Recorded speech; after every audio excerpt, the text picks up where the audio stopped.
Pessoal, tudo bem com vocês? Eu espero que sim. Eu sou a Ana, muito bem-vindos aqui ao nosso boletim informativo. E olha, vocês não vão acreditar, um dos maiores aliados do presidente Lula acaba de revelar toda uma verdade que coloca de uma vez por todas a responsabilidade sobre a taxação dos Estados Unidos no Brasil nas costas do Lula. E não adianta mais o Lula querer culpar Bolsonaro, a direita ou quem quer que seja. Essa revelação bombástica acaba de acontecer e eu vou mostrar aqui para vocês onde um dos maiores aliados históricos da esquerda acabou, vamos dizer assim, traindo Lula, né? E também vou mostrar para vocês o comparativo entre as taxas impostas pelos Estados Unidos em todo o mundo e você vai se surpreender com a situação trágica do nosso país. Além disso, aqui nesse boletim vamos falar dessa proximidade do Lula com o STF, que juntos acabam dando mais uma carta.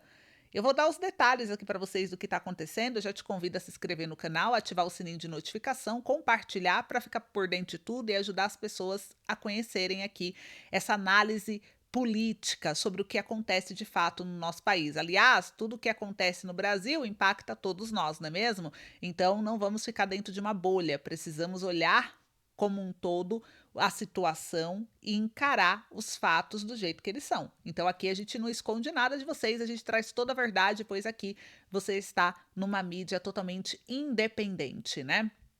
Bom, gente, vamos lá, o que interessa. Eu já começo aqui com o Lula, que escolheu indicados por Moraes e Dino para o TSE. O que vocês acham disso? Eu vou mostrar aqui a matéria que veio da Folha de São Paulo. Deixa eu compartilhar minha tela aqui com vocês. Olha só, né? Lula escolhe indicados por Dino e Moraes como novos ministros do TSE.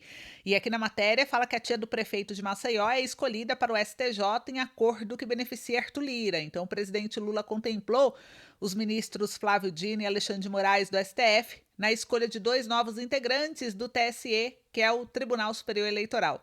E na manhã da quinta-feira, dia 10 de julho, o presidente indicou a ex-secretária de Direitos Digitais do Ministério da Justiça, Estela Aranha, para o tribunal, com apoio de Dino, e optou pela recondução de Floriano Azevedo Marques, apoiado por Moraes.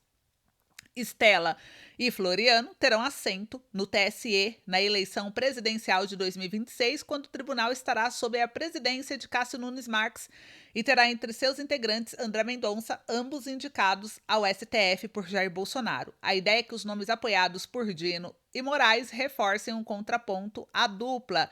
E além de ter integrado a equipe de Dino, Estela foi indicada por ele para a assessoria da presidente aqui da corte, Carmen Lúcia, gente. Olha só, né?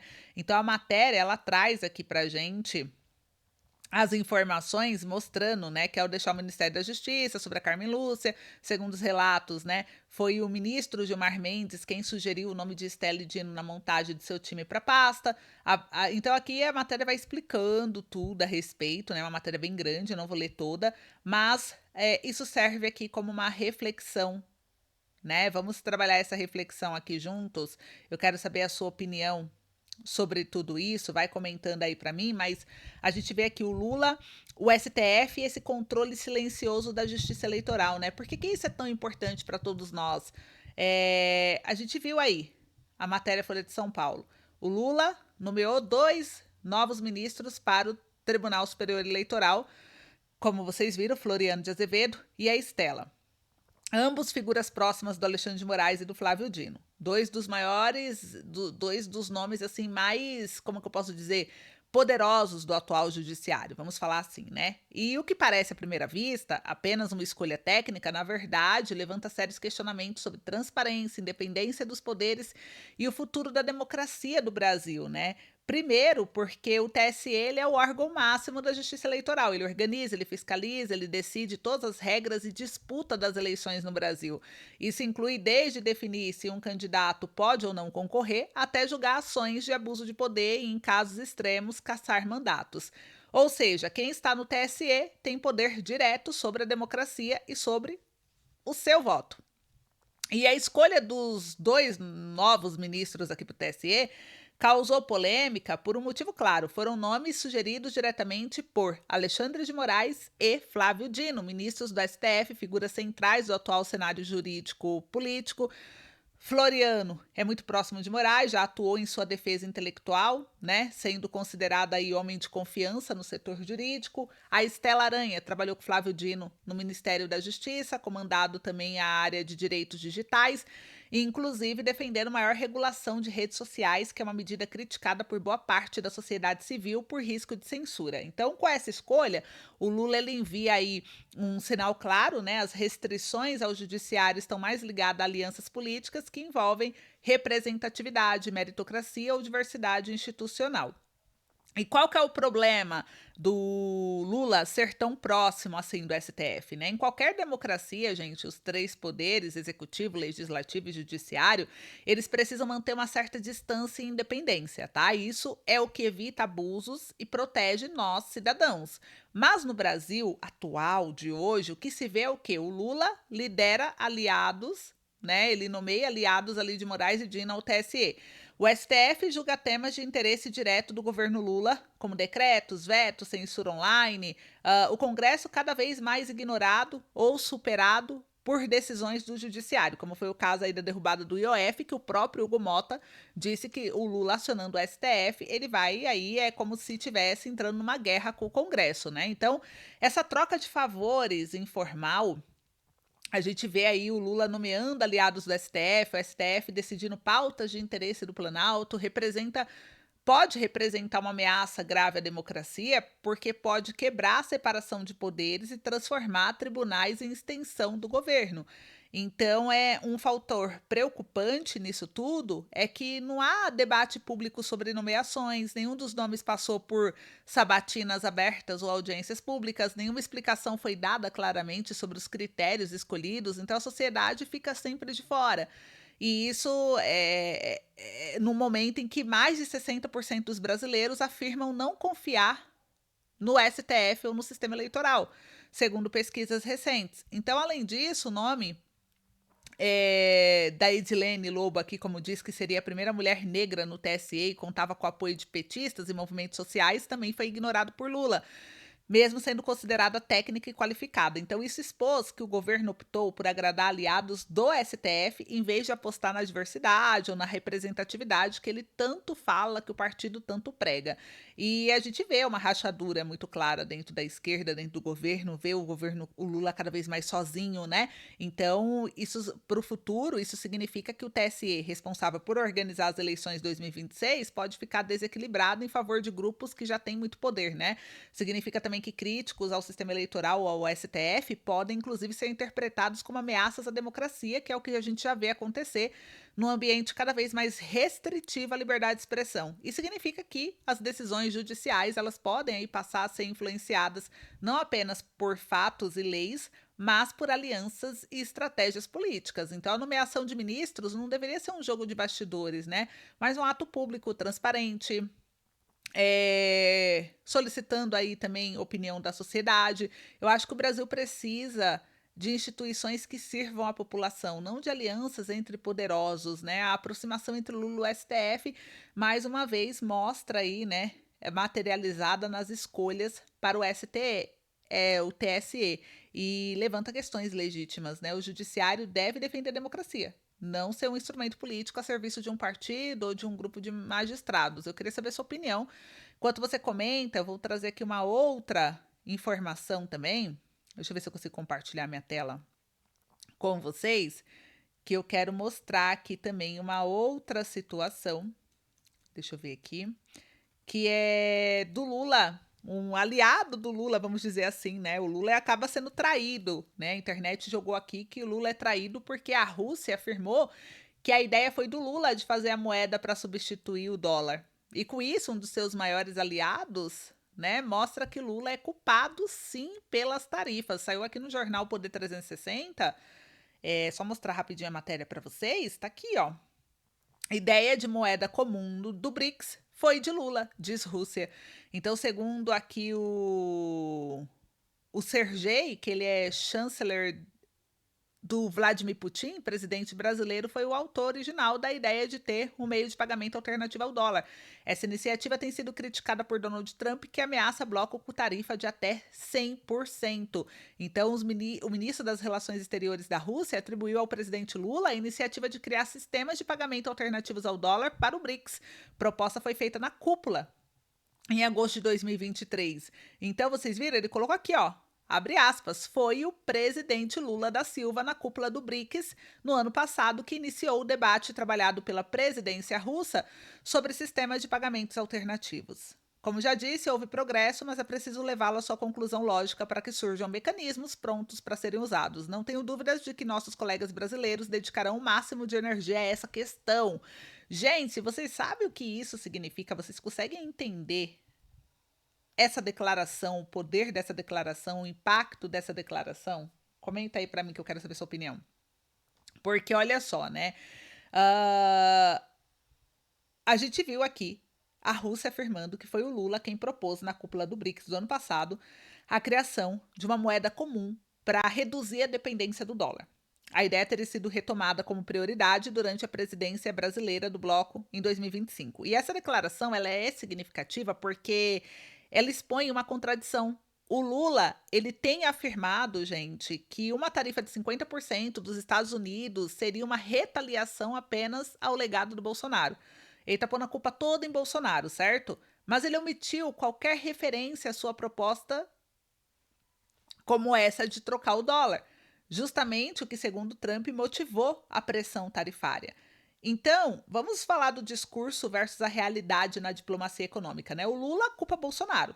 Na imprensa nacional, Lula optou por culpá-lo exclusivamente pelas políticas econômicas erradas de Bolsonaro, omitindo seu próprio papel, né? Nisso tudo. Mas os fatos, quando a gente analisa os fatos, eles mostram outra coisa.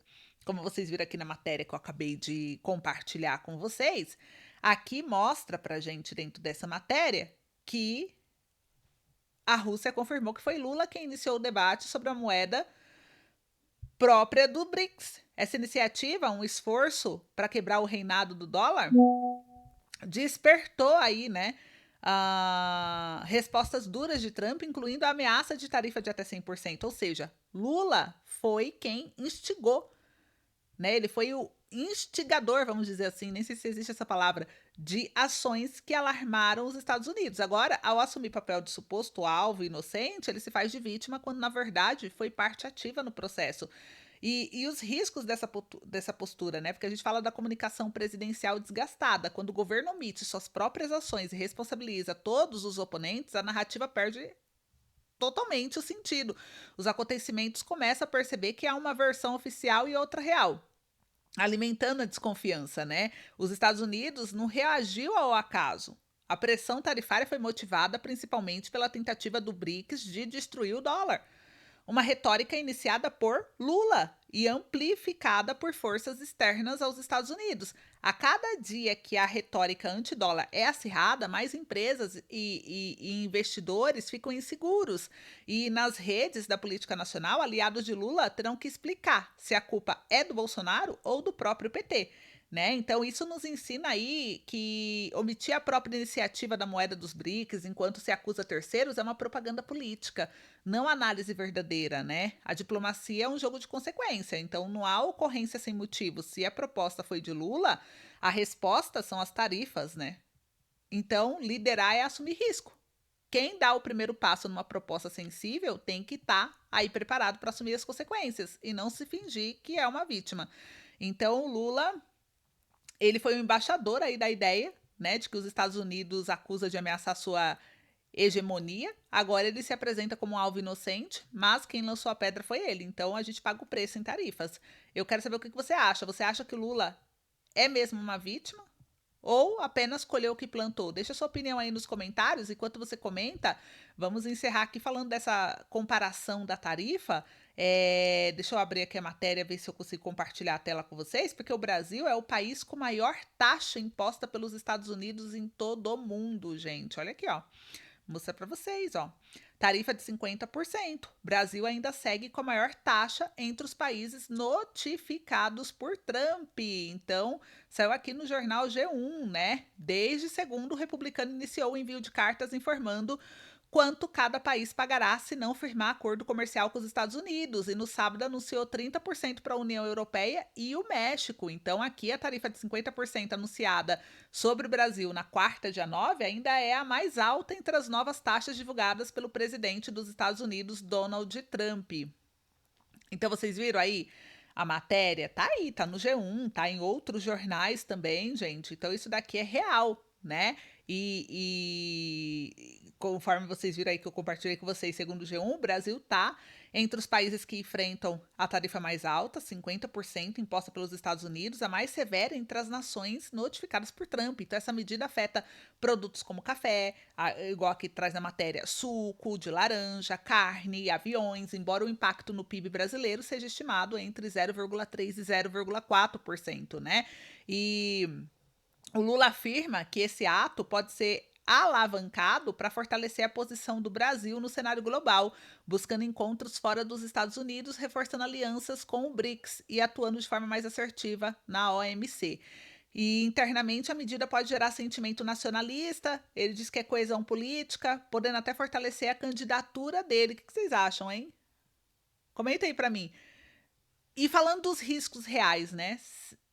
Economistas e diplomatas apontam que não há déficit comercial com os Estados Unidos. Na verdade, a balança está em superávit, o que reforça a ideia de que a tarifa tem aplicação política.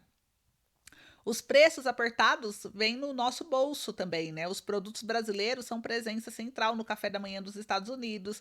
Lojas já alertaram para alta no preço do café e suco e até cortes no consumo, né? A reação brasileira reivindicada, né? O Haddad, ministro da Fazenda, pediu uma tarifa insustentável e Lula já ativou a lei da reciprocidade, ameaçando medidas, né?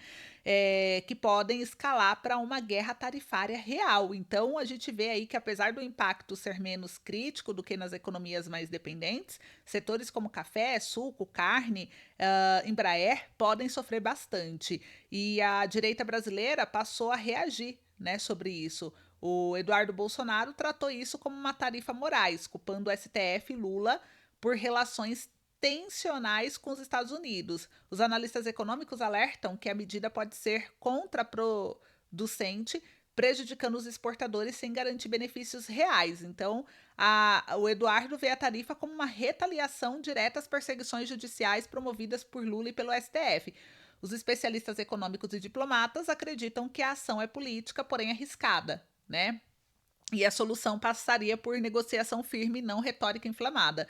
E essa tarifa de 50% representa aí uma grave crise diplomática, vamos dizer, e econômica, motivada pela política interna. Então, o governo Lula, ao ocupar apenas Bolsonaro, ele ignora que a maior parte da ocorrência, seja tarifária ou diplomática, é consequência de suas próprias posições retóricas, né? Antidólar, BRICS, STF. Ignorar esse contexto fortalece aí o argumento da própria direita, que vem crescendo, e a esquerda só afundando. Então, ao mesmo tempo, essa ocorrência dos Estados Unidos aprofunda-se sem ganhar um respaldo econômico legítimo, e o jogo político interno coloca o Brasil como protagonista de um conflito negativo. Então, vamos ver aí essa negociação que precisa ser habilidosa, né, diversificada de mercados, e a transparência nas explicações também para nós cidadãos. Então, vamos acompanhar de perto tudo isso, mas esse é o momento que estamos passando e eu quero saber a opinião de vocês. Comentem aí, um beijo, até mais.